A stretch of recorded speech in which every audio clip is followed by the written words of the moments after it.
Bonjour, nous allons aujourd'hui aborder les statistiques. Première partie, nous allons voir le vocabulaire spécifique aux statistiques ainsi que la notion d'effectif. Sur cette fiche, en suivant la vidéo, tu vas compléter au fur et à mesure. Bien sûr, tu peux faire des pauses pour réfléchir avant de lire les réponses. Un enquêteur, premier exemple. Un enquêteur a demandé à chacune des 25 familles d'une résidence combien il avait d'appareils ménagers. Ci-dessous sont notées toutes les réponses. Donc ici, on a 25 réponses qui donnent le nombre d'appareils ménagers détenus par chacune de ces familles dans cette résidence. On va compléter ensemble pour cette première partie le vocabulaire. Quand on fait une enquête, on dit ici que l'enquêteur a fait un relevé statistique. Le nombre d'appareils ménagers détenus par les familles est ce que l'on appelle le caractère étudié. On aurait pu étudier un autre caractère pour ces familles. On aurait pu par exemple demander combien d'enfants avez-vous dans votre foyer, qui est un autre caractère. Ou par exemple, quelle est la couleur de votre voiture, qui est un autre caractère. Toutes les réponses obtenues sont les données. Ici, il y en a 25. L'ensemble des 25 familles cet ensemble représente la population étudiée. Les valeurs prises par le caractère étudié sont 3, 4, 5, 6, 7 et 8. Alors attention de ne pas confondre le mot données et le mot valeur. Ici, vous avez 25 données, mais vous n'avez pas 25 valeurs. La valeur ici, c'est 4 appareils. La valeur ici, c'est 7. En fait, comme valeur, vous avez uniquement 4, 7, 8, 5, 6 et 3. Les valeurs sont 3, 4, 5, 6, 7 et 8. Certaines valeurs sont représentées plusieurs fois. On voit par exemple que le 4 apparaît plusieurs fois. C'est justement la partie du cours suivante. Quand il y a plusieurs fois le nombre 4, ce nombre de fois où apparaît le 4 s'appelle l'effectif. Donc ne pas confondre données et valeurs. Ici, il y a 25 données, mais il n'y a que 6 valeurs. Tableau des effectifs. Dans ce tableau, en première ligne, on met le nombre d'appareils. 3, 4, 5, 6, 7, 8, c'est-à-dire les valeurs prises par le caractère étudié. En dessous, on va mettre l'effectif. L'effectif d'une valeur, c'est le nombre de fois où cette valeur apparaît. L'effectif total est le nombre de données. C'est aussi la somme des effectifs de chaque valeur.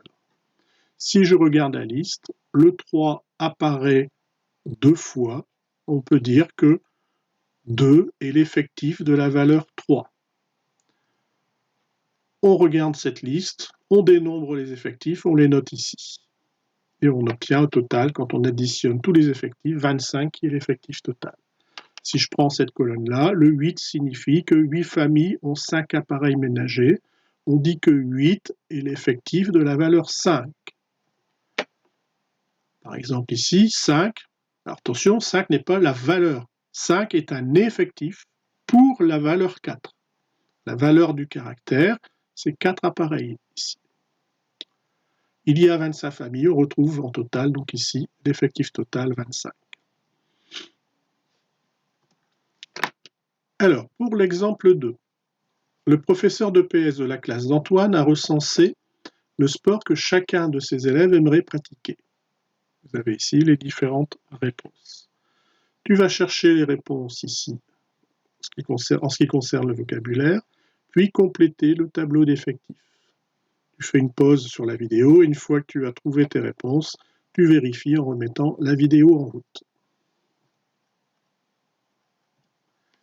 Alors, les réponses. Quelle est la population étudiée? Ce sont les élèves de la classe d'Antoine. Quel est le caractère étudié? Le sport qu'il désire pratiquer. Combien de données sont recensées? Il y a 4 élèves, 3 élèves, 5 élèves, 6 élèves et 2, le total, donc 20 données. Combien de valeurs sont prises par le caractère et quelles sont ces valeurs? Il y a en tout 5 valeurs qui sont foot, basket, rugby, gym et danse.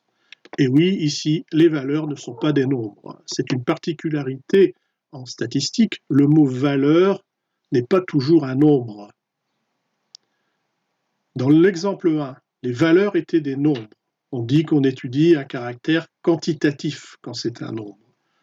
Dans cet exemple-là, la valeur est un type de sport, c'est un mot. Dans ce cas-là, on dit qu'on est en train d'étudier un caractère qualitatif.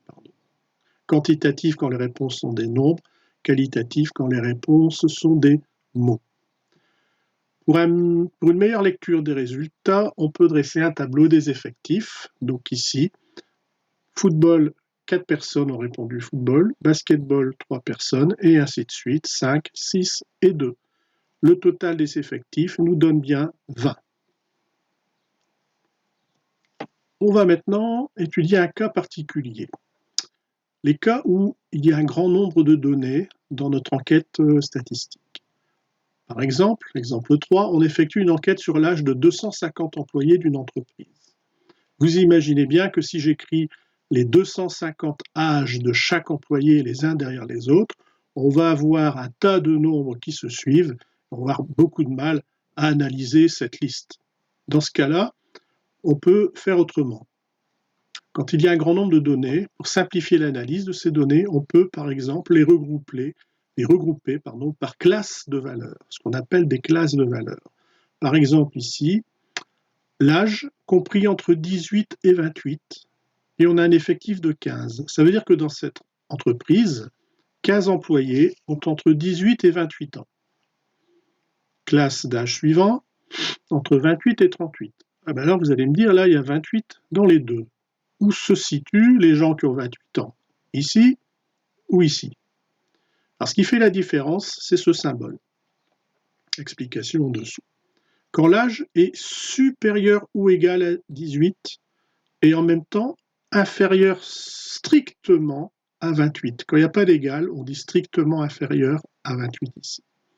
Alors ça veut dire que les gens qui ont 18 ans, qui ont 19 ans, qui ont 20 ans et ainsi de suite, jusque 27 ans, on ne va pas jusque 28, on s'arrête avant, jusque 27 ans, ils font partie de ce groupe-là. Par contre, ceux qui ont 28 ans, ils font partie de ce groupe, deuxième groupe ici, de la deuxième classe d'âge. Supérieur ou égal, le égal dit 18 en fait partie. Strictement inférieur à 28, strictement inférieur, le 28 n'en fait pas partie.